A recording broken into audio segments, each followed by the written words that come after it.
I did a concert in Berlin at this Museum for Werkenkunde, and it was a World Drum Festival. And so this dude, they brought these drummers from, I think they were from Ghana. You know, now these people who produced this concert, they are like the top ethnomusicologists in Europe. Arthur Seaman, and this other dude, what's his name? Veit Sendelman. And they go, and their thing is going to the bush and document these different cultures, you know, musically. So they brought these cats up from Ghana. They brought drummers from India. I was representing America, and they had European classical drummers. So I'm sitting, we're listening to the cats from Ghana, and so this fight turns to me and says, Jerome, they're not playing like what they did in the bush.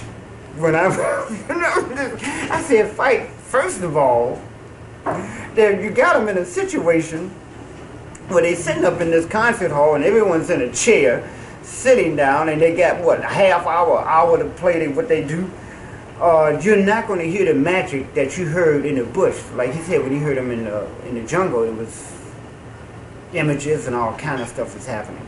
And I say, and the presentation is, when they play in the bush, there's audience participation where the people are dancing, and you know, there's here in concert, people are here and they cats are there, and so you're not going to hear it. So you and I were talking about with the record, when people listen to African recordings here, and they really think these little 3-minute cuts is what they play in the bush, you know. And if you listen to Americans who wants to play African music, they play like that. U-Haul, I think I mentioned U-Haul. You say Sun Ra went there, but he wasn't a student of Captain Dyett, was he? Yeah. Nat King Cole was a student of Captain Dyett. Wow. That's unbelievable. So this high school in Chicago for music must have been unparalleled. It was incredible. I mean, you know, it was really incredible, man. Captain Dyett was so crazy. You know, I mean, if you were, I mean, he would do such outrageous stuff that you can't imagine, like throwing chairs and batons and beating you up and kicking you out of the band. And I mean, if you were weak, you couldn't make it. Mm-hmm. I mean, really. But he was incredible, though. I mean, he was so incredible as he wouldn't mark us on our playing ability. He would mark us on how we thought. And we all had to read this book on Napoleon Hill, The Ways of Positive Thinking. Mm-hmm. That's how he marked us. Mm. You know, because a lot of people could play. Yeah. And so he had to cool out all these egos.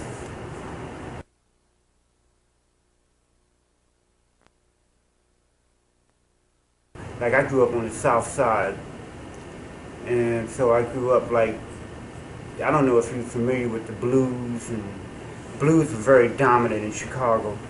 And I grew up in some very famous blues clubs. Matter of fact, Teresa lived right downstairs from me, and she owned one of the biggest blues clubs on the south side. Mm. And so I grew up listening to these cats, you know. And then when you left Chicago, what was one of your first... I left Chicago at 18, and I came here to New York.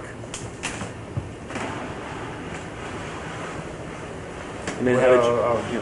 With, I guess you would call him the rhythm and blues singer, Tommy Hunt. And so I used to work the Apollo Theater and Peppermint Lounge and the Wagon Wheel. And then we would go up, you know, all the movie theaters, the Howard Theater in Washington, D.C., the State Theater in Baltimore. We used to work the Wriggle in Chicago. So there was a circuit for rhythm and blues in those days? Well, at that time, yeah. And there were a lot of bands playing rhythm and blues music? Well, I define rhythm and blues or associate rhythm and blues with Aretha Franklin, you know, B.B. King, Stevie Wonder, although they're popular singers now. But during the 60s, during the 60s, I mean, they didn't play the white audience. They had their own music, and the black audience had their music. And matter of fact, they had a whole circuit, the black circuit, you know, like the Apollo here in New York. They had the Wriggle in Chicago, which is a theater. Mm-hmm. They had the Howard in Washington, D.C. You know, so these singers played, it was like a thing, you know. Mm-hmm. That's the scary thing about today. That circuit ain't happening anymore.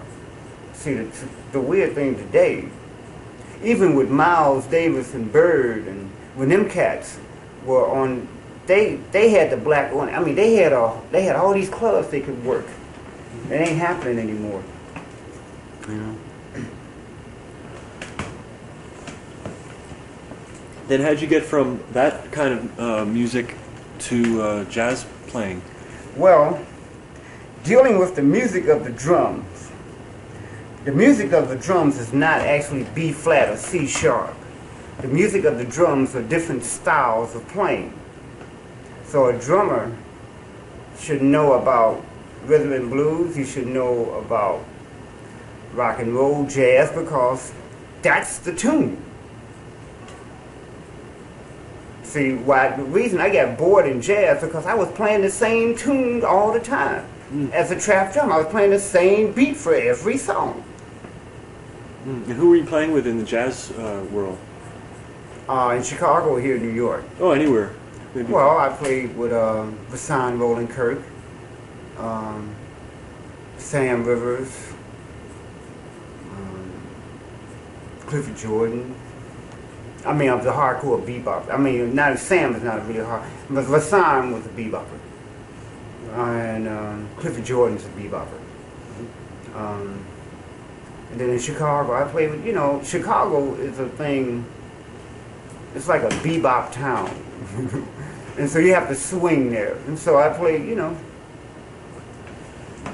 beat jazz. Mm-hmm. You also played with Cecil Taylor for a time. Yeah. And that must have been different than bebop or... Yeah, it was. It was. Cecil's music is incredible. Cecil's a drummer. He's my favorite drummer, him and Miles.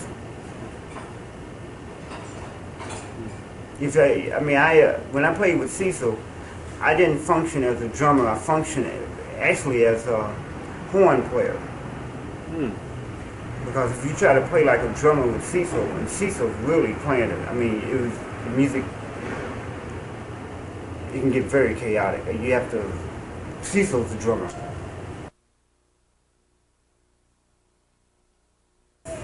Ken, I'm from the old school. I'm from the old school and the new school. Meaning, since I started playing professionally in 1962 or 63 with the old beboppers. And when I was coming up, it was like we have 4 musicians and a drummer. Drummers weren't even considered musicians. So how can a cat actually like his instrument or like his, position if you're not even considered a part of the group as an artist? All kind of weird stuff is going down. I mean, drummers. I mean, that old thing of drummers supposed to be felt, not heard. The stereotype, mostly they stereotype drummers as heathens, beating crazy and, and to the point, man, it's like when I do performances, as soon as they find out I'm a jazz drummer, they will not give me any microphones. Automatically, they think it's going to be loud. No, we can't. No, you don't need microphones. I say, man, I'm telling you, I better give me some microphones because you will not be able to hear me.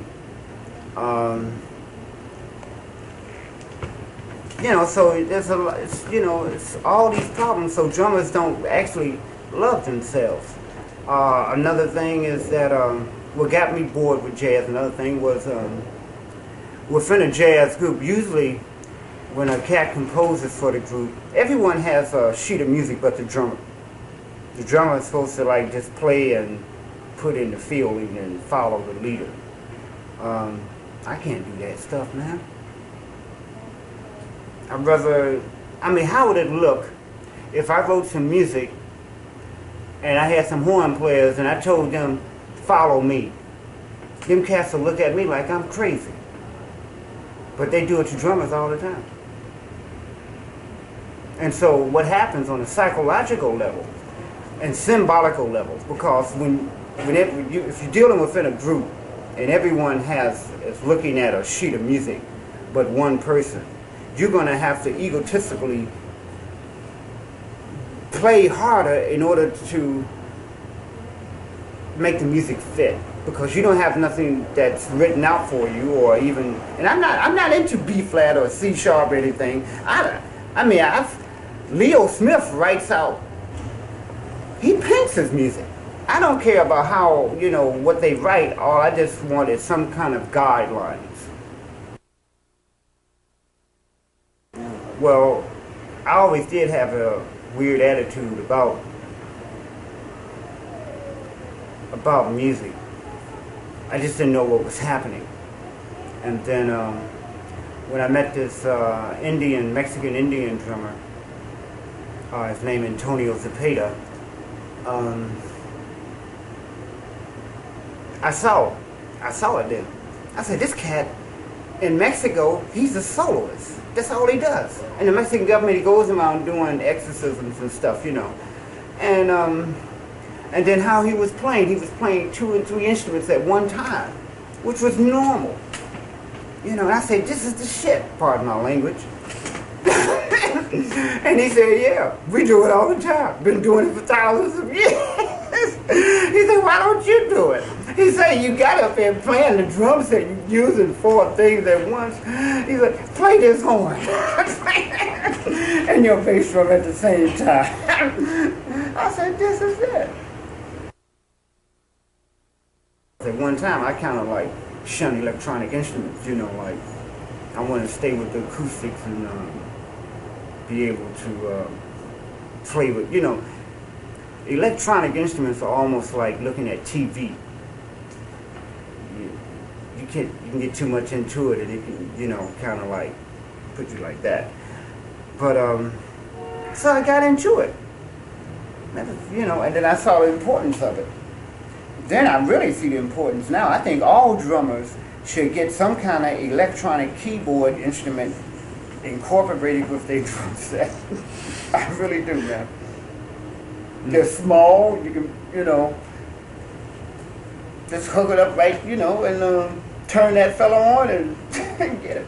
Besides the convenience of having a keyboard right there, what else does that electronics do for you? I tell you what it does. It I call it. I tell you, I call it my tonal activator because it gives off tones, and with my bass drum, it actually activates the tones of my drum set, and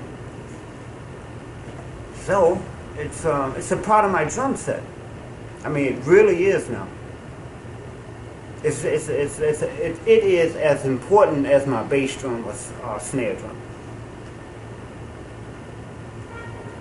You were saying before that it allows you to produce more in terms of sound with less physical effort on your part.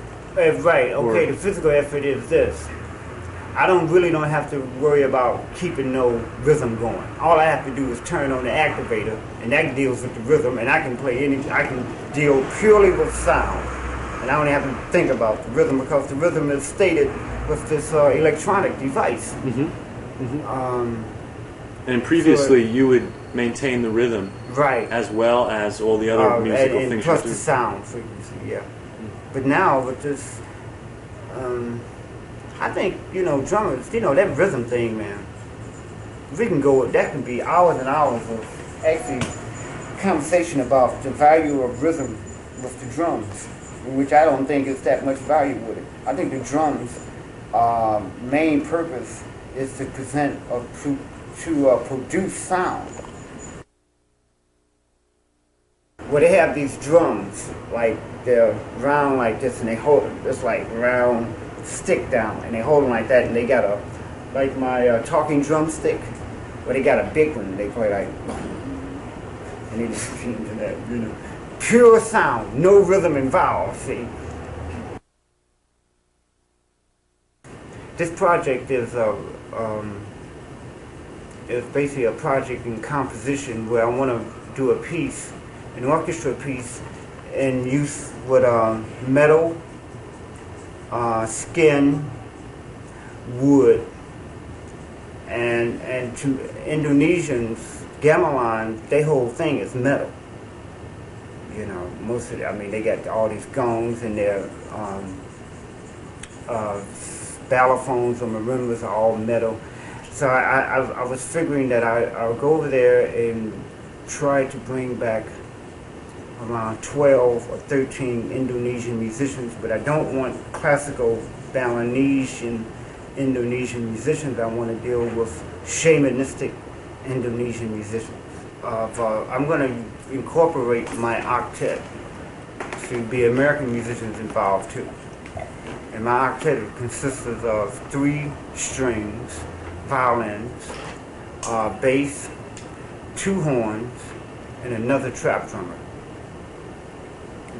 So we got 8 of those, and then 12 Indonesians. What they would be playing would be 4 gongs, 5 of the balafons, and then 3 or 4 drummers, hand drummers.